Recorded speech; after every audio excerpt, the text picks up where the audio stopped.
Gas সংকটে বিভিন্ন সময়ে রান্নার চুলা যখন প্রায় অচল, তখন বিকল্প হিসেবে বৈদ্যুতিক চুলা আর কুকারেজ পণ্যের দিকে ঝুঁকছে মানুষ।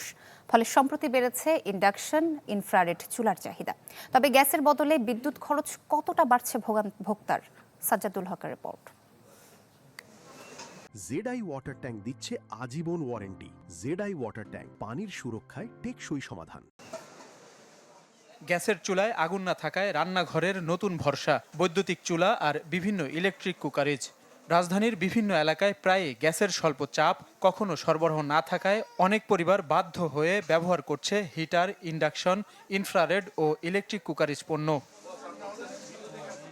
বিক্রেতারা বলছেন, কিছুদিন আগে ক্রেতার কিছুটা চাপ থাকলেও এখন তা কমেছে। বেশি চাহিদা ১,০০০ থেকে ৪,০০০ টাকা দামের চুলার। ৫ থেকে ২০,০০০ টাকায় পাওয়া যাচ্ছে অন্যান্য কুকারেজ পণ্য আর বৈদ্যুতিক চুলা।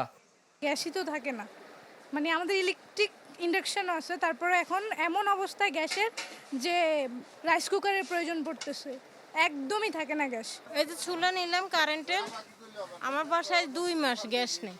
বাচ্চা কাচ্চা নিয়ে অনেক কষ্ট করে রুটি পরোটা সব হোটেল থেকে কিনে খাওয়ান লাগে। ছোট ছোট বাচ্চাদেরকে এগুলো খাওয়াইলে হয়? গত ২ বছরে দেশে ইলেকট্রিক কুকার ও চুলার আমদানি বেড়েছে উল্লেখযোগ্য হারে। তথ্য বলছে ২০২৪ সালে বাণিজ্যিকভাবে ইন্ডাকশন ও ইনফ্রারেড চুলা আমদানি হয়েছে ৩৮,৪৯৮টি, ৬৩% বেড়ে গত বছরে যা দাঁড়ায় ৬২,৫৭২টিতে। চলতি বছরে প্রথম ৭ মাসেই এই সংখ্যা ৩০,৩৩২টি ছাড়িয়েছে।